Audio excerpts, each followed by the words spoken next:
When you know that you are queer, but your favorite drink is beer, that's gayish. You can bottom without stopping, but you can't stand going shopping, that's gayish. Oh, gayish, you're probably gayish. Well, life's just too short for narrow stereotypes, so it's gayish. We're also gayish. It's Gayish with Mike and Kyle. Hello, everyone in the podcast universe. This is Gayish. The podcast that's like an anonymous hookup. It doesn't have an introduction. Oh. It does. Oh. We just did it. We're doing it now. I didn't have one. Oh. You mean you personally. Don't bring me into your stuff. I'm Mike Johnson. I'm Kyle Gayest. We're here to bridge the gap between sexuality and actuality. And today... Are you ready for some football? Great. Had to do that again yeah. on Mike. We're going to talk about the Super Bowl. We're going to talk about the Super Bowl, the superb owl, the Super Bowl bowel, the super... I don't fucking know, Kyle. The Super Bowl. That shit that's happening that I'm not going to watch. Yeah. I think we're recording the show during the Super Bowl because we don't care. Yeah. Next week, we record on Sundays. So we didn't even think to be like, is that okay? Does anyone have some Super Bowl plans that they need to rearrange their schedule for or anything? Oh, my God. Okay, yeah. But first, we have 100 words this week. Right. So at a certain level of Patreon, if you send in 100 words, I will read them. Now, here's the thing. What's the thing, Mike? You know what's coming. I know it's the thing. I know you know. Mm-hmm. But the problem is that some people, tens of people listen to this, Kyle. Mm-hmm. It's gotten to the point now where I'm encouraging bad behavior. Yes. But also, I find that bad behavior hilarious and endearing sometimes, and that makes me want to continue it. It's called 100 words. It's in the name. It's in the name. All right. Fine. We're going to do it your way. Ooh. Probably. Okay. This is from Jake Williams, who's going to use my hole. At a certain level of Patreon, if you send in 100 words, I will read them. Yep. Also known as the Use Mike's Hole segment. Mm-hmm. Okay. This is from Jake Williams. This is 100 words for sex. And they start now. It's also more than 100 words because some of them are phrases. Right. Okay. Intercourse, fornicate, sex, fuck, shag, bone, bang, boink, screw, nail, shtup, score, smash, smush. Making love, funny business, getting laid, afternoon delight, knocking boots, getting down, jumping bones, tap that, making babies, getting lucky, the beast with two backs, shaking the sheets, breaking the bed, the monster mash, playing with the box the kids came in, bedroom rodeo, amorous congress, the horizontal tango, sweeping the chimney, whoopee, rolling the hay, doing it, doing the deed, doing the dirty, making nasty, doing the squat thrusts in a cucumber patch, bringing an ardent noodle to the spaghetti house, putting a bun in the oven, tossing a hot dog down a hallway, hot beef injection, rumpy pumpy, sending out for sushi, boarding the beef bus, hiding the sausage, adding banana to fruit salad, baking the potato, batter dipping the corn dog. Glazing the donut, filling the cream puff, churning butter, batter dipping the corn dog. I'm going to stop there. I don't think that's been 100 words yet. Somebody can count and can but we're going to do a part 2. Oh. Because you can do 100 words more than once. Right. Okay. Yeah, Jake, I don't know why you gave us a list of 100 things and then some of those 100 things had more than one word in them and expected it just doesn't add up. Thank you.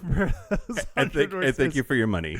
Yes, that's what I should be saying. Now, totally separate, totally completely unrelated to the 100 words that I just didn't read or will read. Uh-huh. We also got an email from Jake Williams. Oh. And it says...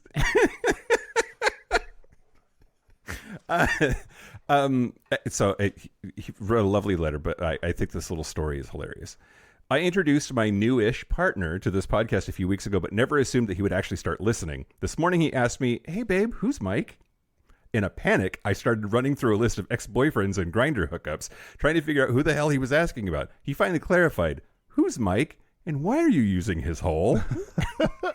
He started listening to the past few episodes of the podcast and was delightfully surprised to hear my name and my 100-ish words. So thanks for giving me a good scare and both of us a great laugh. The second half of that will be next week. Unless somebody else sends in 100 words, and then maybe I'll bump them up. We'll see. Yeah. Use that benefit.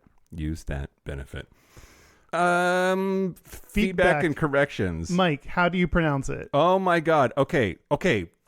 Goddamn. I think this is the most corrected thing that I've ever done. I don't think so. You don't think so? No. No, what was? It's up there. Oh, I have no idea. But it is up there. It's up there. Okay, great. After this many episodes, who knows? Yeah. It is pronounced pubarchy. Clearly, as everyone knows, this common word. I don't know why everyone was treating it like it was so obvious that it's pronounced pubarchy. Oh, I didn't think so. I wrote these notes down so I actually covered it. Number one, I thought everyone was actually very nice. Oh yeah. Nobody was like ... and you're fucking stupid, Mike, right? Yeah. Number two, I'm not calling myself brilliant. But this whole thing reminds me of a story that I heard once that's a thing to keep in mind because I think it's really sweet and kind of important. If you hear somebody mispronouncing a word that's like a big word or $100 word or whatever, it might be because they've only ever read it. Yeah. But that means that they're reading things that contain that word, and they're probably not a dum-dum. Yeah. So bring a little grace to that. Yeah. And so anyway, just a reminder. Yeah. If somebody mispronounces a word, but it's a good word, it might be just because they're a reader. They've only read it.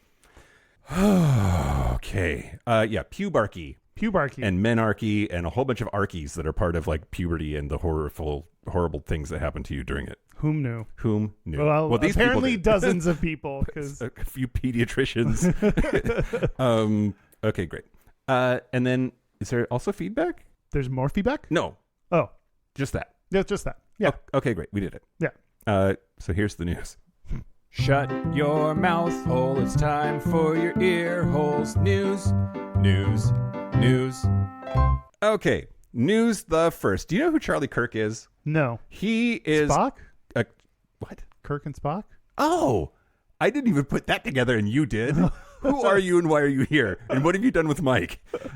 Anyway, he's a dickbag fuckface asshole and potentially he's the first nominee for 2024. Ooh, wow. Maybe. That's exciting, except for what you're about to say. He has described transgender people as a throbbing middle finger to God, and is also just... It goes after Leah Thomas all the time for no particular reason other than that she's trans. Anyway, so there was that twink that got fucked by that giant dick in the Senate conference room. Right.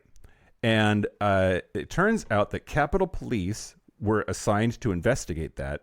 And just last week, they dropped all charges because there was no crime committed. They said they could not find evidence of a crime, that it breached Senate rules, and that there were Senate policies in place that definitely warranted him getting fired or resigning, whatever, but that it wasn't a crime. And some right-wing people, including this dickbag fuckface asshole, Charlie Kirk, have gone crazy.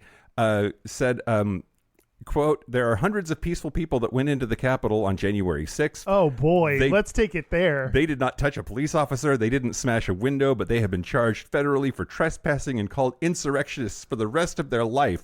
They should have stripped naked and filmed themselves having gay sex. The implication being then they would have gotten away with it. Hot. Like, okay, here's the thing. I don't want this getting out there, Kyle. This next sentence that I'm about to say. Okay.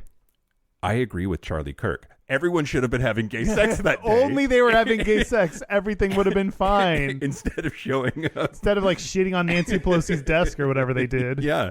Especially that one guy it's problematic to think is hot. Yeah. The shaman. Yeah. Oh my God. They will do anything they can do, anything in their power to somehow connect what we're doing as a double standard, when it very, very much is not. Yeah. We actually endorse punishments for people who do wrong things. Yeah. That I think are usually pretty fair. Yeah. Yeah. Whereas when they do things, they were all just peaceful people that never touched a police officer, which is not true. A thing adults can do that children can't is hold two conflicting ideas or feelings in their head at the same time and evaluate them separately in an adult way. Mm-hmm. I can think that video is hot. That's a big old dick going in that twink's ass. This is hot. And yeah, he should be fired. Yeah. Right? Like, I'm not leaping to his defense because he's gay, unlike you motherfuckers on the right who will leap to the defense of anybody as long as they have an R next to their name. Yeah. Fuck you and the horse you rode in on. I'm on a mood again. This is happening. Why does this always happen? Next insurrection, just go ahead and fuck each other. Yep. I agree. Yeah. Okay, news the second. So the state of South Dakota has been sued by the advocacy group, trans advocacy group, the Transformation Project. And the Transformation Project has won. They won a $300,000 payment and a little slap on the wrist for the state of South Dakota. The whole thing happened because there was some federal money that put up a $136,000 contract so that the project could then hire a health advocate. And there was a conservative news outlet that questioned the Republican governor, Kristi Noem, who is a dickbag fuckface asshole. And then she stepped in and said, well, then no, it's canceled. They don't get the money. The thing is, she doesn't have that authority. Oh. And it was ruled correctly as discrimination. Oh. Yeah. So she discriminated and it was ruled as discrimination? Right. God, sometimes the right thing happens. Sometimes the right thing happens even in South Dakota. Even in South Dakota. So congrats. I hope y'all do something super extra trans with that $300K. Yep. Just be double trans. Just double trans the fish or whatever you want. Yeah. Glitter for all the fish. So much glitter. I hope people know what a deep cut that is. That's a very deep cut that we use pretty regularly, actually. But all right, news the last. Kyle. Yeah. We have to talk about it. Yeah. Yeah. Yeah. Okay, so 2 weeks ago, we didn't know because we were asleep, I guess. We could have talked about it on last week's show, but didn't really know yet or hadn't processed it yet. But the Washington State Liquor Control Board has been accused of raiding a bunch of Seattle gay bars. This would have been on Friday, January the 26th, and then Saturday the 27th. And then Dan Savage posted to his social media that there were like Stonewall riot style raids happening on gay bars in Seattle's Capitol Hill neighborhood, and really rallied the troops. And there was a series of Liquor Control Board meetings that very next week where they really had to do damage control and backpedal on their public face. And then so the good news this week is the Liquor Control Board has now said that they will no longer enforce those laws. We have to dig into what it was that they were enforcing, though. So Washington State has a bunch of backwards fucking liquor control laws on the books, and they were all ostensibly created in order to prevent strip clubs from being a thing. You can't drink at a strip club in Washington State. Yeah, we have really specific liquor and alcohol laws, and especially people go down to Portland to go to a strip club because it's just not. Right. That's right. Because Oregon doesn't suck, at least not in this way. And in fact, I don't know why strip clubs are like the focus, but also there was a law that was being bounced around as a potential here about 20 years ago when I first moved here, that they were going to also force strip clubs to have the lights on. So no booze and the lights have to be on. Wow. That'll make them not want to come. Well, yeah. Spell come. Spell come. Anyway, so the problem is those laws are on the books and they are the law and they're selectively enforced. About 30 years ago, there was a whole slew of enforcement actions, is what they call them, where Liquor Control Board agents would show up at bars. And if anybody, but especially the bartenders, had any nipples or hole exposed, aka jockstrap, they would then threaten enforcement or on occasion even write a violation. There were a bunch of protests about that. Again, 15 years ago, give or take, in 2008, the Eagle was raided. Like the Liquor Control Board says that these are not raids and shouldn't be quantified as such. But like, I think rightly everybody's asking, if it's not a raid, then what is one? Yeah. It's people with fucking badges on that show up at a bar and start harassing people and writing tickets and taking photographs. They took fucking photographs of people in jockstraps to prove that they were there. That part is wild. That part's fucking wild. Because it's being selectively enforced, that also means it can be selectively not enforced. And so the Liquor Control Board this week, it said, and Dan Savage called it, we won on social media, said we're no longer going to be enforcing that law. And we're working with the legislature to change the law, but it is just the law. We're just following orders. What's the other angle though that I was going to talk about? I said it all yesterday at D&D. No. Oh, because it's selectively enforced, the fact that they rated like 10 plus bars on Friday and like 8 more on Saturday, and of those only 4 were gay bars, they tried to use that as like a defense. But also as a matter of percentages, it sure looks like you're picking on the queer bars, because there's thousands of restaurants and bars in the city of Seattle, and like 30 of them are queer spaces. Somebody somewhere's picking on queer people. Yeah. Definitely disproportionately queer. So I don't know. You don't go out in jockstraps though, do you? Boy, I sure don't. How do you feel about this whole thing? It feels wild that this kind of thing is still happening. Like the fact, like when I first saw this post, it was like, oh my God, this is happening today. Like in 2024. Yeah. That to me is wild. I understand like what the law is and feel like it is being selectively enforced in queer spaces, and the context of people rating queer spaces is very different than going into straight spaces. Sure. And that's something that maybe they didn't take into account or something when they decided to do this. Yep. And it's interesting to me that there are 3 members of the Washington State Liquor Control Board, like at the highest level. One of them is gay. And they he was providing context for everybody of like, I came out at Neighbors. Like I've been to every single one of these bars because I'm a big old mo. And but then brings up this thing that like has some appeal to me of like, the law is the law. And I'm sort of philosophically opposed to selective enforcement of any kind. Like I can't say from on one side it's okay for them not to enforce this law, but then be upset when they don't enforce some other law that I happen to agree with. Like I think it has to be binary. Part of me wants it to be binary. Like either you enforce it and you enforce it equally and universally, or it's willy-nilly, it's fucking Armageddon out there, do whatever you want to, and hopefully you get the right cop. I don't know. We'll see. Yeah. That's it. That's it? That's all for the news? Yeah. More on this story, maybe. Yeah, if more happens. Great. Hopefully it's done. Hopefully they kind of learned their lesson from this and will not be enforcing these specific laws and will not be targeting gay bars. But until the legislature changes it, they can. They can. And that's part of the thing. Like, we need them to change the fucking law and not just have it be we promise. Yeah. But an actual change. Yeah, for sure. Well, speaking of people who don't need to change at all, I want to thank the following Patreon members. Thank you to Blake David. Thanks, Blake. It's a hot name. It is a hot name. Tim Baldwin. Tim has 2 M's in it. I'm sure that's important to Tim. That was my grandmother's maiden name. What are the chances that's a relative? Your grandmother's maiden name was Tim Baldwin? Yep. That's weird. It was hyphenated. Oh, okay, sure. Ken Cuddles. Oh, no.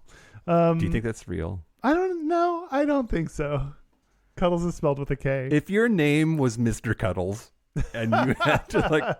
Anyway. And Loner Boner. Oh, okay. Do you think that one's real? Yes, 100%. Mr. Boner. Mr. Boner. We'll name him Loner. If you want to join Patreon and have me say your name, get ad-free episodes a day early, use Mike's Hole, say 100 words, come to the Patreon happy hour. Those are all benefits you can get by joining Patreon, patreon.com/Gayish podcast. And if you sign up for an annual membership, you get 10% off. 10% off. Yeah. Yeah. Do it. Do it. Do you want to talk about the Super Bowl? I guess. Why are we doing this? Okay, I blame you. Me? Yes. Why me? Well, because last week you admitted that sometimes you take credit for things that weren't actually your idea. They were Derek's. Yep. This time I think you want to dissuade us that it was your fault, but it might have been. Like, I don't think it was my fault. Okay. I think it was a mutual decision. Yeah. Okay. I'll agree with that. Now, one thing I did want to talk about is I expressed when we were pitching this idea at the production meeting, I was nervous that I had heard you can't use the word Super Bowl. Oh, yeah. And you were like, but yeah, we can. Okay. I realized after I said that, this is all stuff that I've invented in my head. Oh, great. That I don't know if it's true. This is how we get shut down, everybody. Just okay. like Just like, I don't know, Janet Jackson's nipple. Here we go. Let's show it all to the world. It's just not logical. Like, people are like, oh, you can't say Super Bowl. Like, no, you can't say it in a commercial that implies that they endorse it or are affiliated with it. You can't ban people from saying the word Super Bowl. But they asked us to do this episode, Kyle. Oh, yes, but they specifically and explicitly sponsored this episode.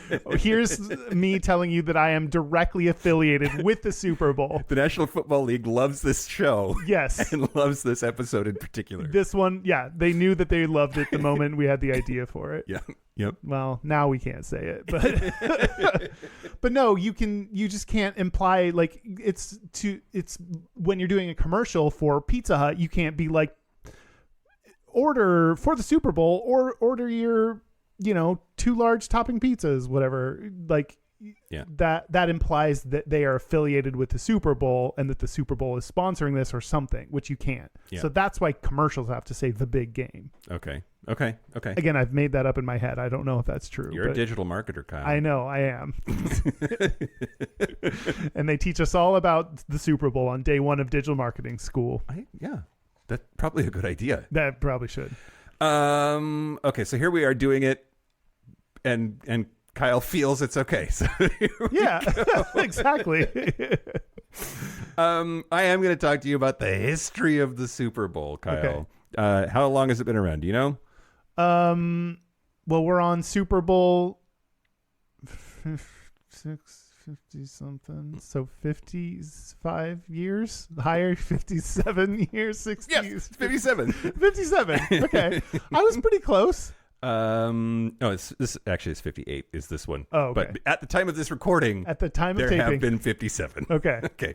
The Super Bowl started on January the 15th, 1967, and the National Football League had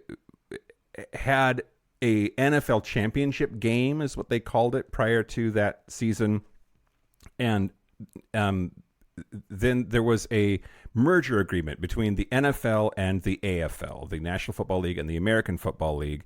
And as part of that merger agreement, they said that the annual championship of that new merged thing was going to be known as the Super Bowl.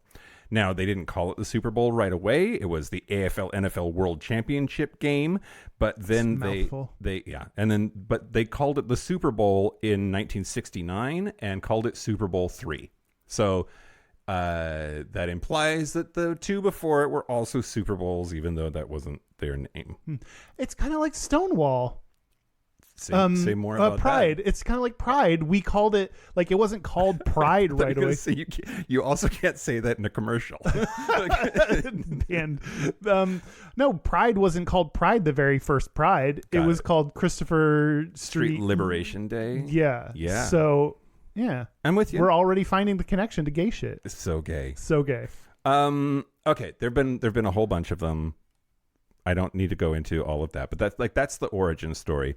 But do you know the first 2 games? Who played in the first 2 games? No, the Chicago Bears and the Eagles. Yeah, I think you're right. That would be wild. That would be a wild thing. No.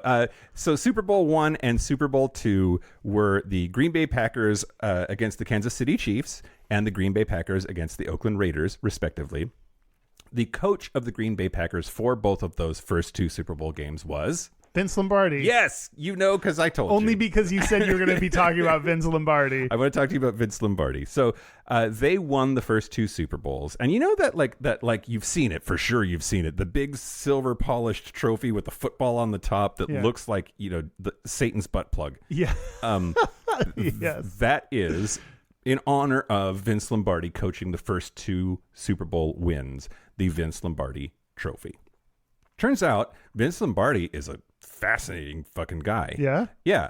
Kind of an asshole, apparently. Okay. He famously said, quote, "Winning isn't everything, it's the only thing." And he coached the Green Bay Packers.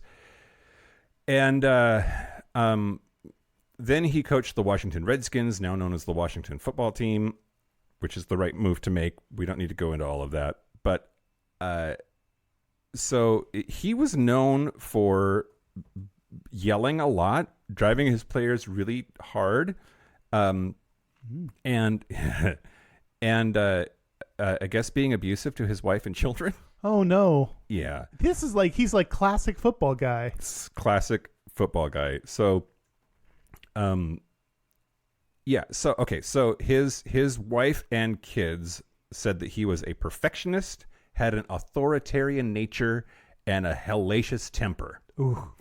And apparently the only person that could talk back to him was his wife, but they had a, like, I guess, yell at each other and then bang vibe going.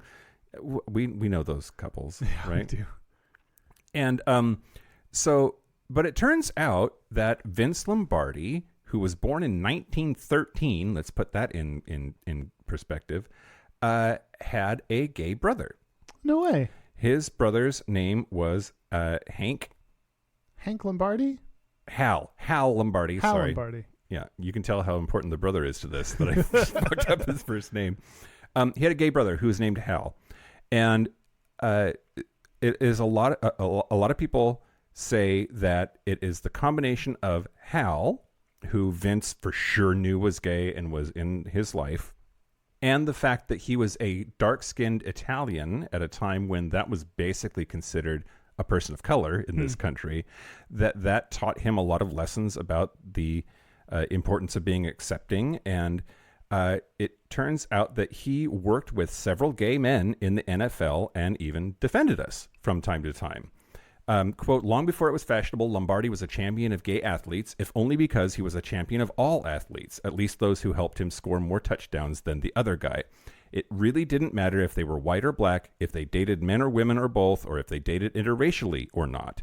That was Ian O'Connor from ESPN.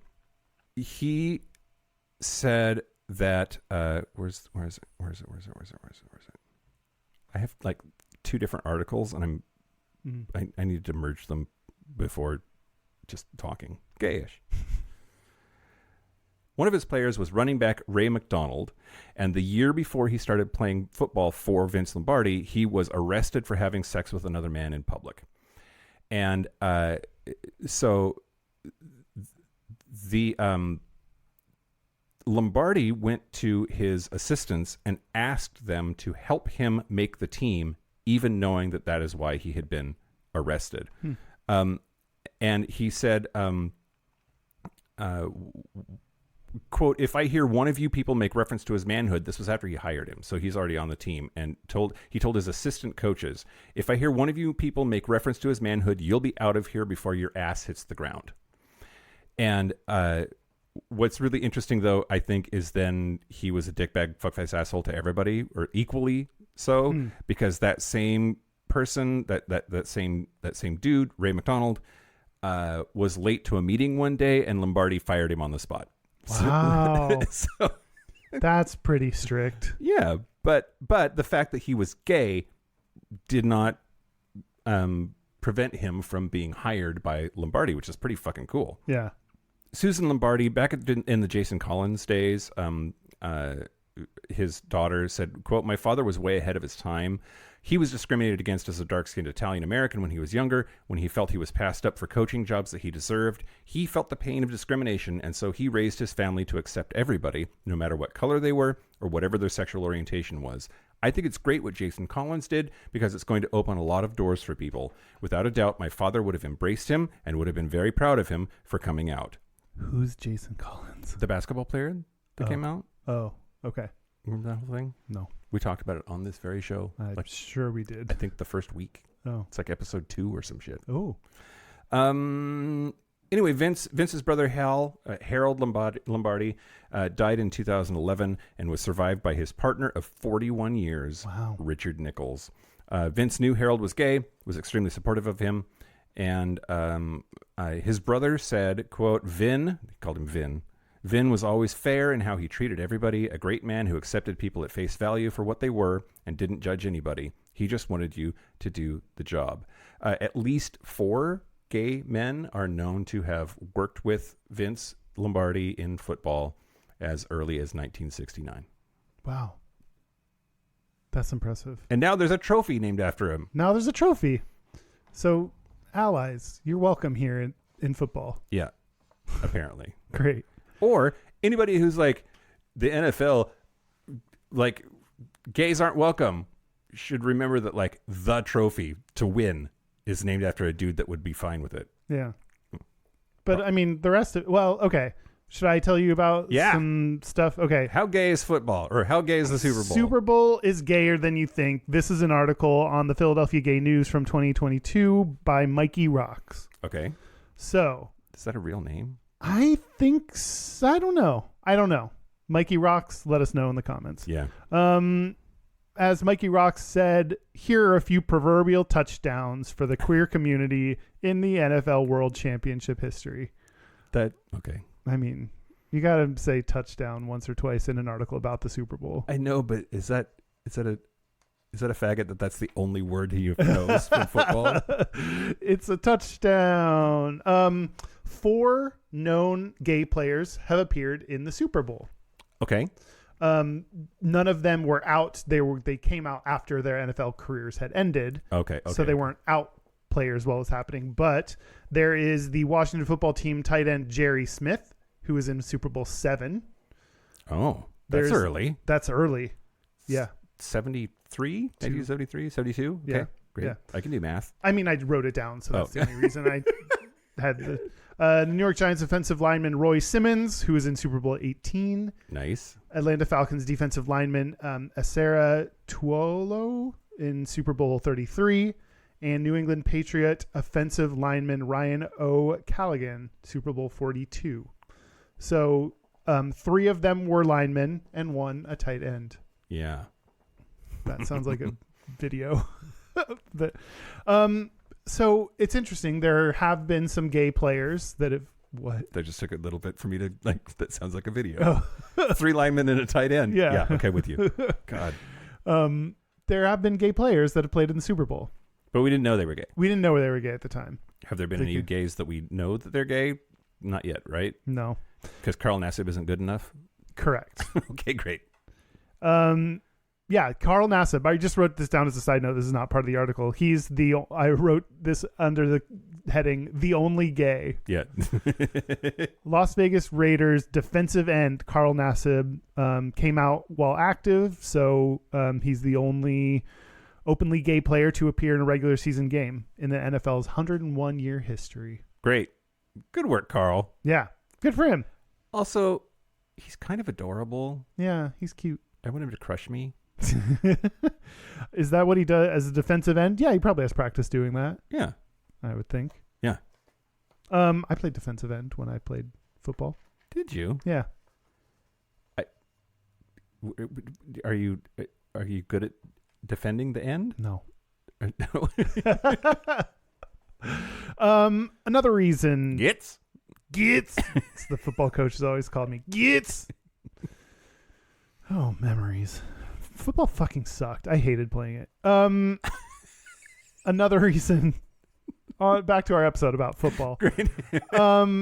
The Super Bowl ads are more inclusive than ever.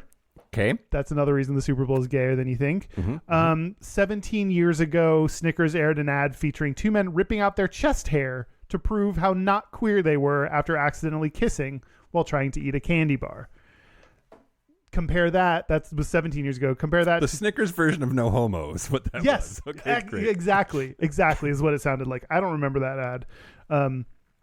But compare that to 2021, where Lil Nas X, Jonathan Van Ness, drag queens Kimchi and Ms. Cracker, YouTube and late night host Lily Singh all appeared in ads for the Super Bowl. So Great. There has been a lot of progress in terms of the Super Bowl ads and how gay they are. Great. Apparently. Another gay fact about the Super Bowl is that halftime shows have queer artists.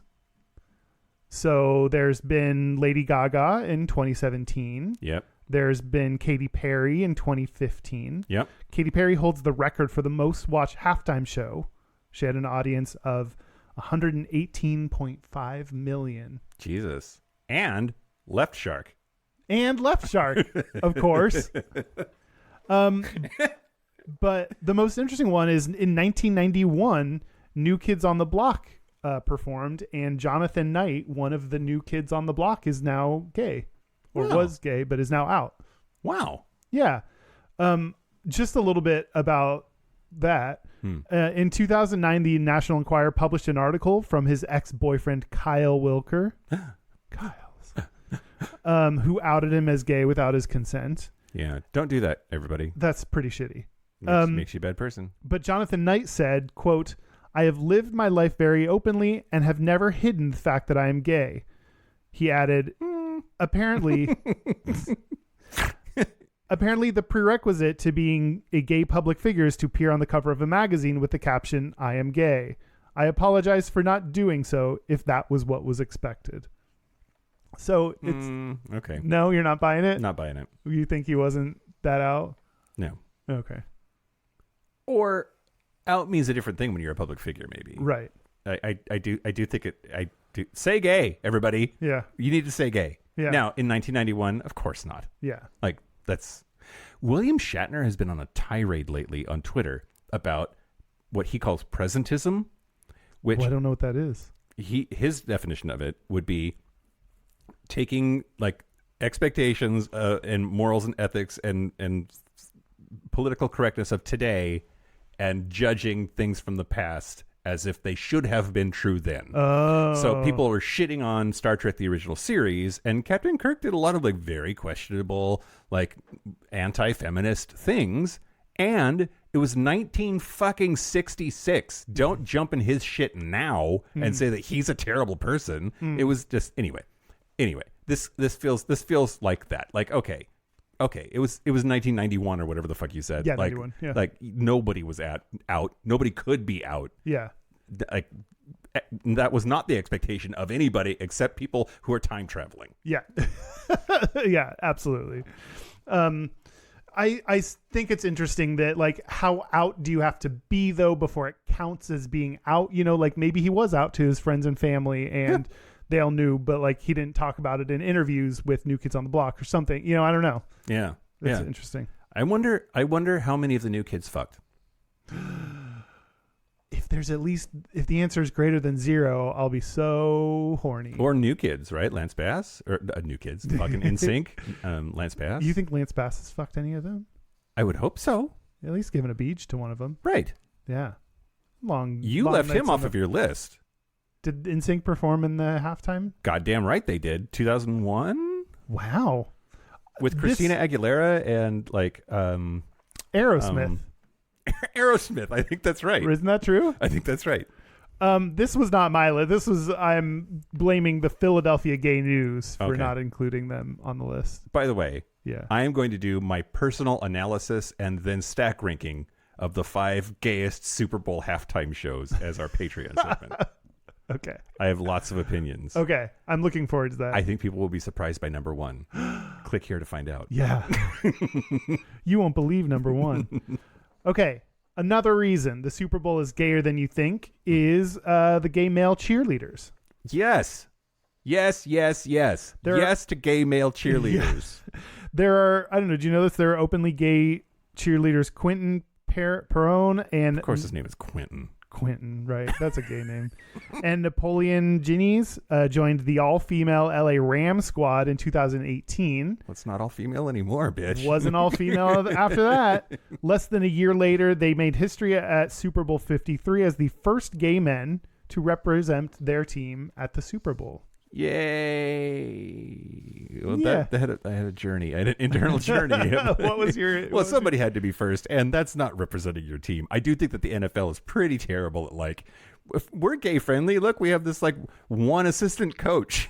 Like that. Are you counts. talking about lesbian coach Katie Sowers? No, but I am now. Oh, yeah. Okay. There I is... thought I was making that up just as like a thing that felt true, but apparently it's No, true. Okay. it's true. There is, in 2017, Oh, Katie. Katie Sowers became the first openly LGBTQ coach in the NFL.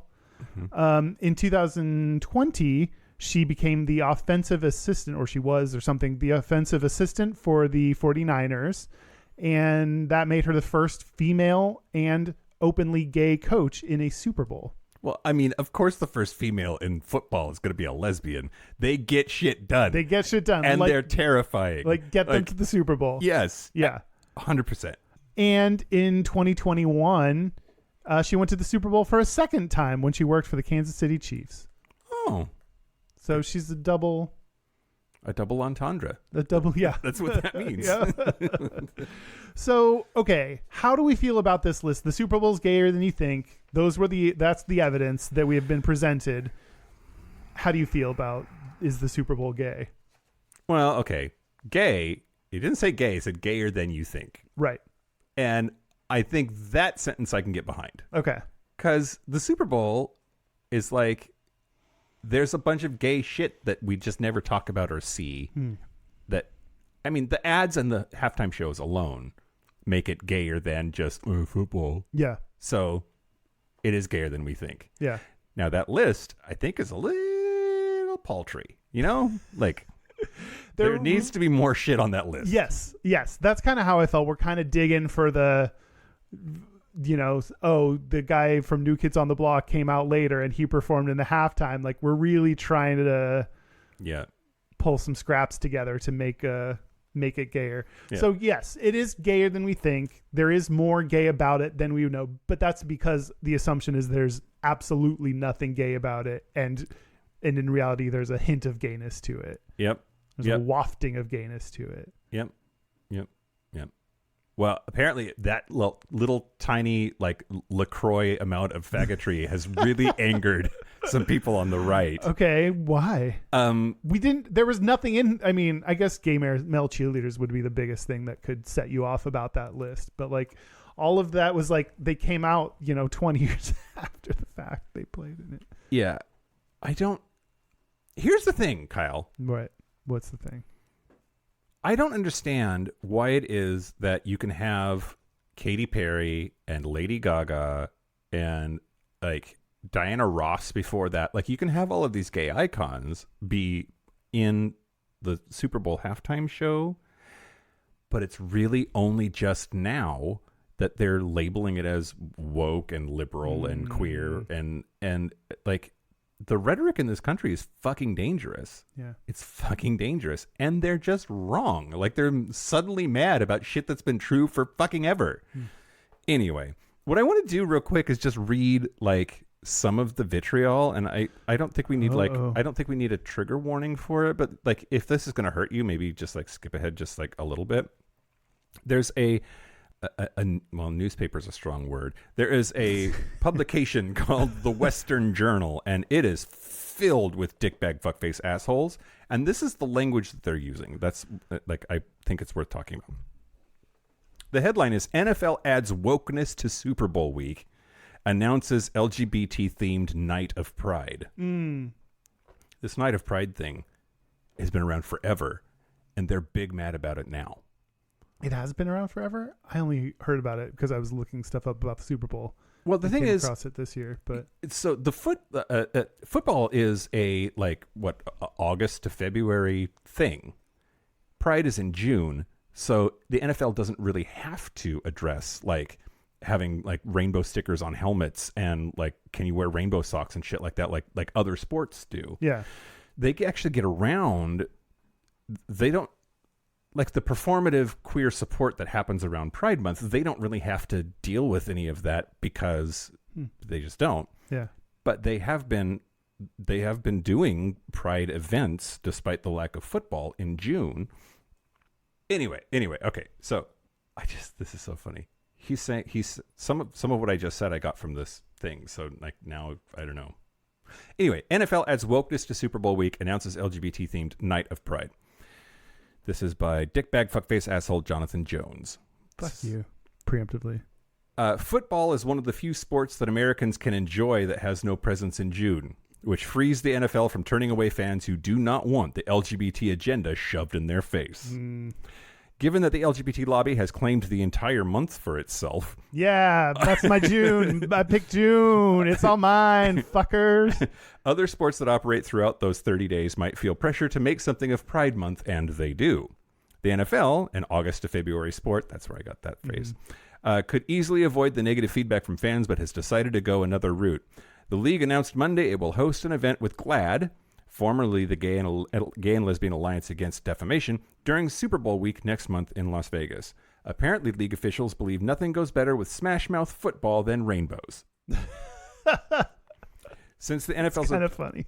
Since the NFL's obsession with Taylor Swift apparently isn't gay enough, the league announced in a news release it is all in on celebrating pride, with quotes, and will be washing that down with vodka in Sin City. The NFL said in a statement, quote, the National Football League, NFL, will host the third annual A Night of Pride with Glad presented by Smirnoff during Super Bowl week in Las Vegas, Nevada on Wednesday, February 7th. The event will feature a special live performance with singer-songwriter Vincent. Oh. A Night of Pride with Glad is an evening of music, cocktails, and interview-style conversations with Glad, a nonprofit organization focused on LGBTQ advocacy and cultural change. The NFL family and partners will gather to spotlight advances in the future of LGBTQ inclusion in professional sports, as well as the NFL's commitment to LGBTQ former and current players. The NFL also said there will be a red carpet for attendees, as well as a Q&A on how inclusion in sports advances acceptance for LGBTQ people. Almost done.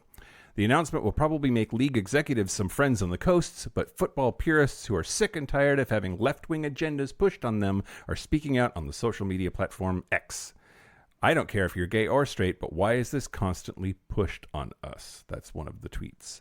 NFL being lost to wokeness, blah, blah, blah. There's a bunch of terrible, terrible tweets. It wasn't enough for the NFL to allow its players to disrespect the country's national anthem by kneeling, nor was it enough for the league to paint the divisive political slogan Black Lives Matter in end zones following the George Floyd riots of 2020. The league apparently also felt adding a black national anthem would bring about unity in an increasingly divided country.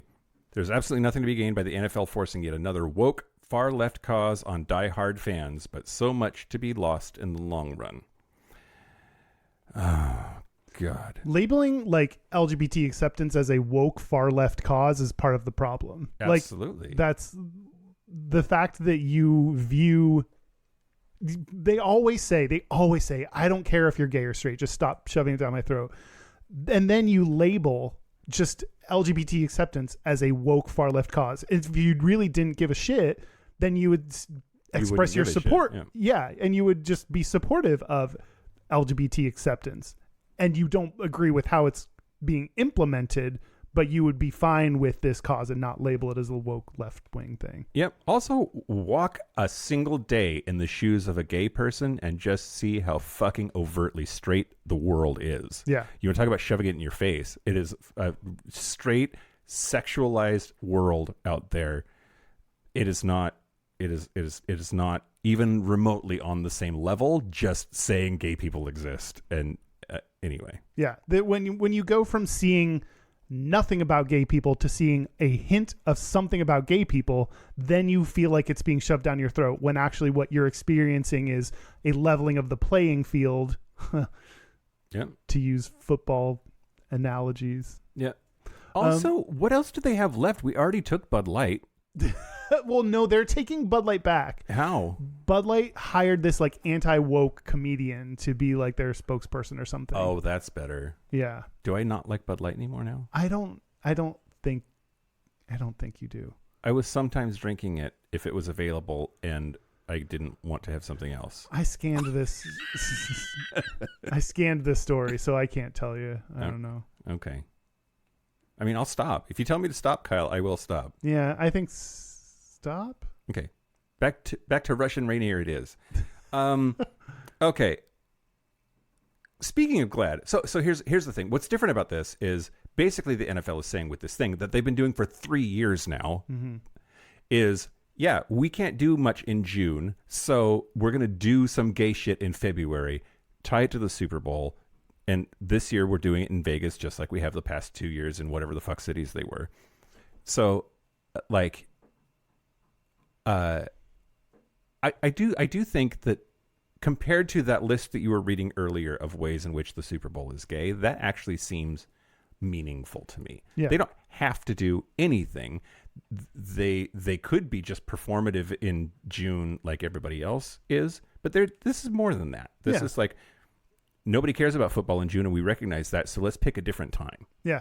I think it's pretty smart. cool. Yeah, that is cool. Speaking of Glad, though, you were talking about how ads have gotten better. Mm-hmm. That's objectively true. Ads have gotten better. But Glad, of course, is like but it needs to be way better. So the Hollywood Reporter did a thing last year after the Super Bowl, and the headline was "Glad calls out minimal LGBTQ inclusion among Super Bowl ads." And their point was that at least for last year's Super Bowl, there were only 4 explicitly featured LGBTQ people in those ads. Rakuten? Nope. I don't know what that is. That's the brand, but Christian Siriano was in the commercial. GM and Netflix, which had Jonathan Van Ness and Anthony Porowski. 4 commercials, not 4 gay people. I guess, although JVN and Anthony, we only care about one of them. Google Pixel, which had Doja Cat, and Doritos had Elton John. And GLAAD analyzed it, and they said, quote, "In all cases, the celebrities appeared in brief cameos, and the spots did not include LGBTQ storytelling." I think that's really interesting. This concept of like, sure, inclusion is good, but speaking is even better.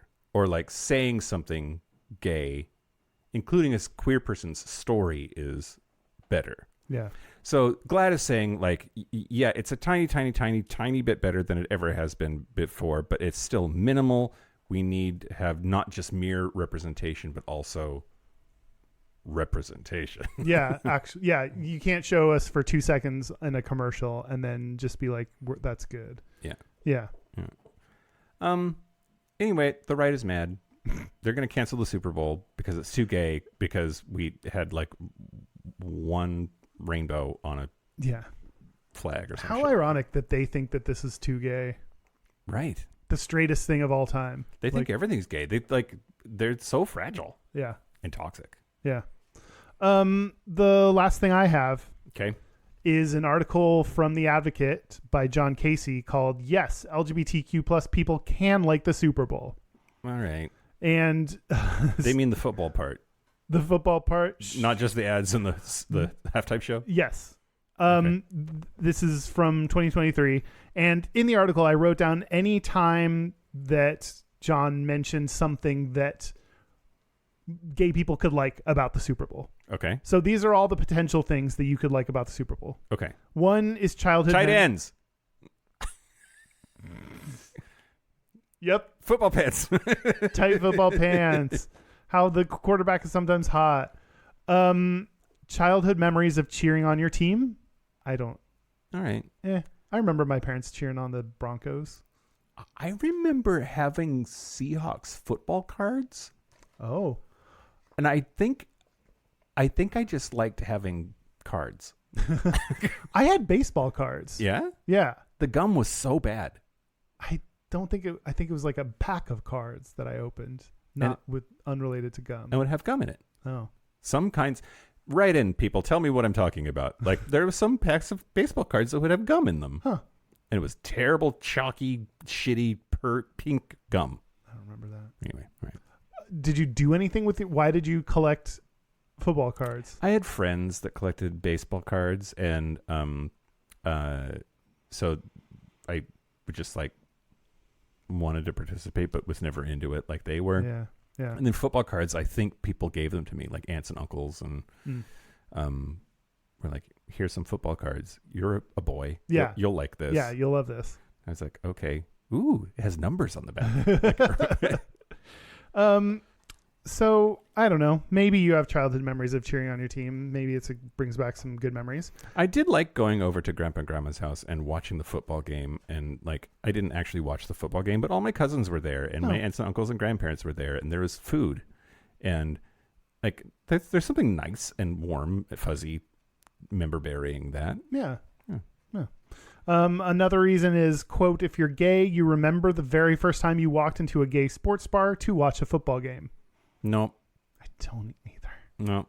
We have a gay sports bar here in Seattle called Madison Pub, and I spend a lot of time there. I've been there to watch the football game exactly 0 times in 15 years. So there has been, I don't know if it's football, but there have been sports games playing while I have been there. Sure. But I've never once gone to watch a football game. Yeah, sure. Same.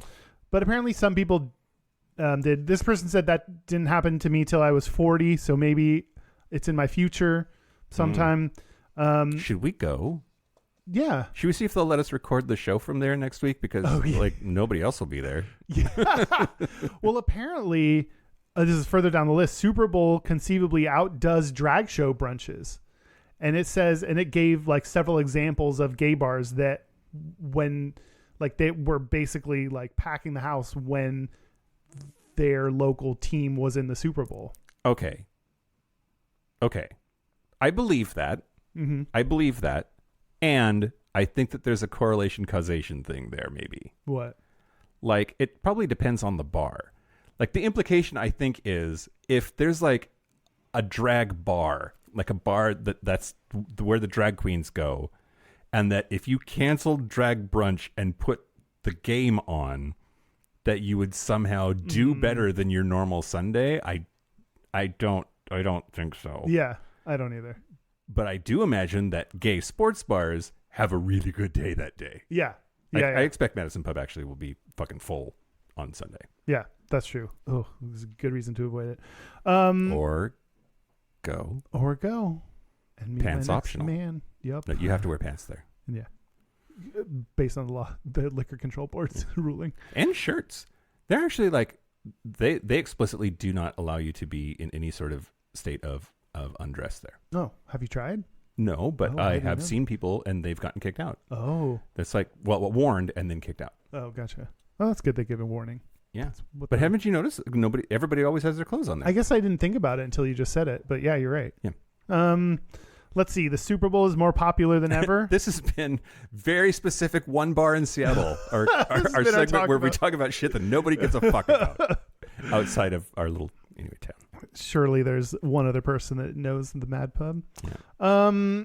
Let's see. Everyone comes together on Super Bowl night to tune in to the same thing, like we used to do for shuttle launches and series finales. Yeah, the ending of MASH. Yep. It gave the ending of MASH as an example. Oh, really? So, yep. Everybody refers to that. I'm like, does that record still stand? Like, Yeah. it was a good show, but come on, fuck me. I mean, it has to now because of the like fracturing of media. Like things don't. It's not that we have 4 channels anymore, and you kind of have to watch. Like you have so many options that you can. I don't think anything will ever meet up to former series finales numbers. I bet Game of Thrones could have given them a run for their money if they didn't fuck it up so bad. That's true. And this is one that, like it said, that there are millions of people that all watch it at the same time. And when else does that happen? What other things does that happen for? Yeah. Oh. I do like sort of feeling like I'm connected to a thing that so many other humans are doing. There is something fun and good about that. Yeah, I agree. Yeah. Even though I'm not going to do it. Like, I sort of feel the same way about like Inauguration Day. Oh. I usually watch the president get sworn in live on TV just because it feels like I'm connected to a thing. I don't know. You know. Huh.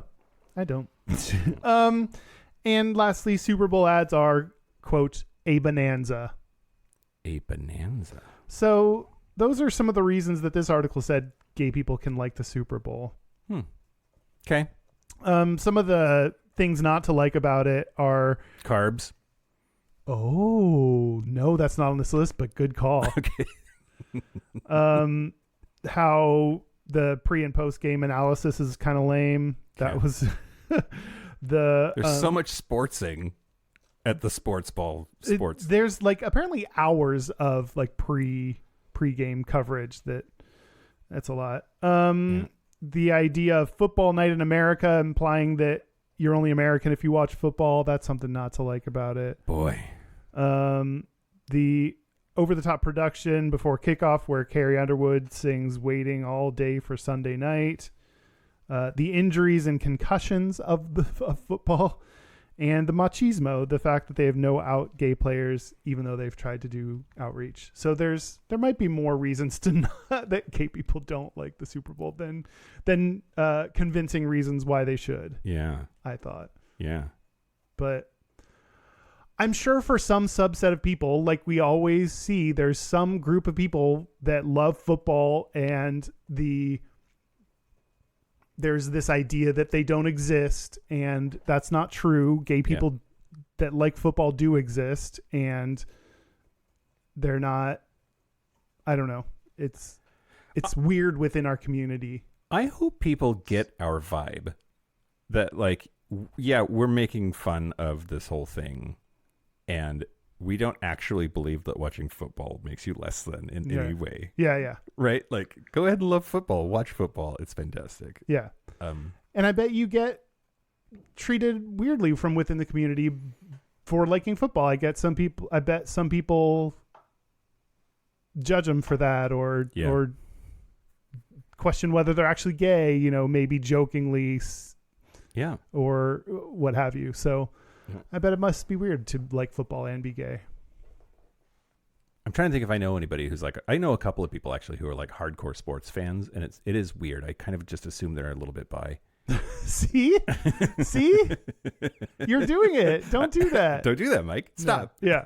Yeah, we already said we're recording the show on Sunday, but do you usually watch it? I've watched it maybe a handful of times in the past 10 years, and oftentimes it's with our favorite fags tag, Doug Ankoviak. Yeah. But no, not really. When the Seahawks were in the Super Bowl the first time, I did not care, but I used it as an excuse to buy a TV. Oh. I pretended to be super into it and convinced my ex-wife to let me go buy a TV. Oh, okay. It was great. That's a good move. That was smart. Yeah. Use it as an excuse to buy a TV, everybody. Do you care? Do you watch? No and no. No, okay. I mean, I'll watch. I like the party aspect. If I get invited to like a viewing and there's a party, I'll watch the commercials and eat the popcorn or whatever.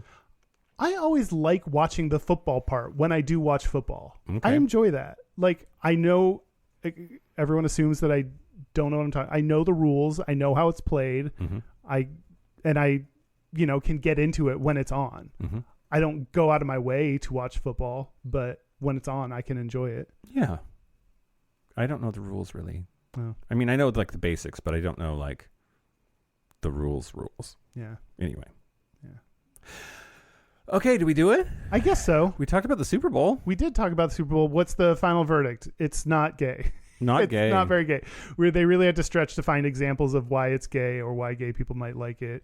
And this is the institution versus the individual kind of thing that we have to separate. The institution itself is not very gay. They're kind of trying, but there's haven't been a lot of gay people that have played or what have you. But if it's a thing that you as a gay individual really like, then go for it. Do your thing. We support you. I think it's a little straight island in a sea of gay, and we're starting to crawl onto the beach. Oh, I like that metaphor. Yeah. We'll get, it's like our own personal Bay of Pigs. Should we take a break? Yeah, let's take a break. Let's take a break. Break. Hut one. Okay, I was Hut waiting two. for one of us Hut to three. make a sports reference. Break. This is the part where Mike and Kyle take a break. Are we back? We're back. We're back. We're going to do our Gayest and Straightest. Touchdown. Go. Okay. Kyle. I am in a mood. Okay. Happy Super Bowl, everybody. We're going to do our Gayest and Straightest. We're going to do our Gayest and Straightest, but first... happy hour, Patreon happy hour. If you are listening to this a day early on Wednesday because you're a Patreon member, then remember that tonight is the Patreon happy hour. Hey, it's tonight. It's tonight. Good song. Yeah. 7 p.m. Pacific time. Yeah. And the details will be posted to Patreon. Look in the Patreon app. You will find the dial-in info. Yep. I got to remember to do that now. Yep. Local gay bar review. This time I'm going to talk to you about The Port in Oakland, California. It had an industrial theme. Tiny little space. Absolutely adorable, though. I thought it was cute as hell. There was a bartender there that I wanted to love and pet and squeeze and call George. But my favorite part, and this was worth almost a full dildo, just this alone, was when I was coming in the door. The bouncer said to me, and I quote, "I don't need to see your ID because you got that good wisdom up on your head." You got that good wisdom, Mike. You got that good wisdom up on your head. Oh my God, I loved her. And for the Bay Area, it was very, very cheap. I got 4 beers for $20, which that like for San Francisco area is very, very cheap. It was awesome. 4 dildos. 4 dildos. Wow. Good rating. Way to go. Way to go. Gayest and Straightest? Nope. Our website is gayishpodcast.com. We are on socials. We have a Discord. We have a Facebook group. We are on Instagram. You can find out all the ways you can get in touch with us at on the website at gayishpodcast.com/contact. Thank you. Our hotline, you can send us text messages or leave us voicemails, especially if it's your Gayest and Straightest. It's 5855-GAYISH. That's 585-542-9474. Standard rates apply. Our email is gayishpodcast@gmail.com. And our physical mailing address is Post Office Box 19882, Seattle, Washington, 98109. Gayest and Straightest? Let's do our Gayest and Straightest. Okay, I'll go. You go. My gayest is the fact that I went for a run. Yeah. Gay people are supposed to be fit and like do exercise and stuff. So and sportsy. Yep. On this, our episode about sports, I did something physical and it was horrible. My straightest is watching Rick and Morty the past 2 nights because the new season came out. Oh, is that straight or just stoner? What's the difference? I think it's a pretty straight show. Is it? Yeah. Oh, okay. I think so. I think straight dudes love that shit. Yeah. Sometimes they're onto something. And me too. I like it too. What about you? What about me? First, the gayest thing about me is the way that ChatGPT got me to watch an entire country music halftime show because I thought there might be a chance that Elton John and RuPaul were on it because GPT fucking lied to me. Lied to you? That was from our Patreon segment, but yeah. It was my gay little heart was just ready and willing to endure whole minutes of country music to get there. And you never did. Never did. I'm sorry. And then the straightest thing about me this week is I totally knew that it was the 49ers and the Chiefs that were playing in the game this weekend. You lied to me? No. I'm lying to them, Kyle. Oh, I get it. I thought you were serious okay. Or it's that I sang the Monday Night Football theme song at the top of the show. Yeah. Yep. This week we have a listener's Gayest and Straightest, and it came to us from Rachel over a text message. Hey guys, my name is Rachel, she, her, longtime listener and first time texting a podcast. My gayest this week was going to a queer barber shop, Queer Barber Studio in Olympia, Washington, to get my mullet hawk trimmed up. We ended up listening to Alanis Morissette during the haircut after realizing that we all fully remember Alanis being the one to sing I'm a Bitch, I'm a Lover, but it was never her. No, it was Meredith Brooks. Wasn't it? It's Meredith Brooks. Fucking Mandela effect. Anyway, my straightest this week was when my coworker showed me a picture of her with the Snapchat man filter on, and my genuine response was, "Oh, you're a good-looking dude." Does that count? Yes, it does. Yep. Thanks for being rad and all that. Bye. Oh, and then, snap, the barbershop is Sheer Barber Studio, not Queer Barber Studio. The fact that you thought it was called Queer Barber Studio is also part of your gayest. It's going to be called that in my heart from here on out. Yep. Thanks, Rachel. Of course. Thank you, Rachel. Leave us your voicemails too, because we need some more to play on our show. We love them. Yeah, we love them. I think that's it, right? I think that's it. We aren't going into overtime.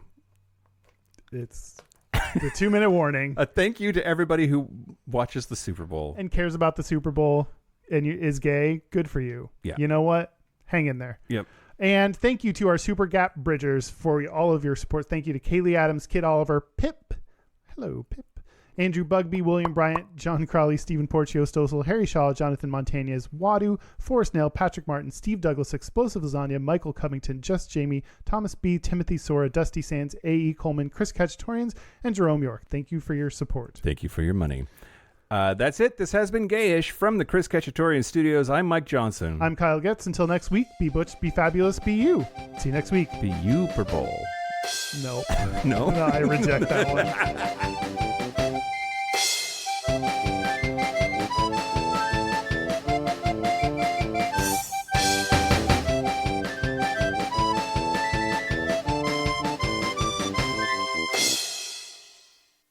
Are you ready for some football? That was the Monday Night Football song for a long time. It was. I was just literally Googling it to play it, but I Good for you. No.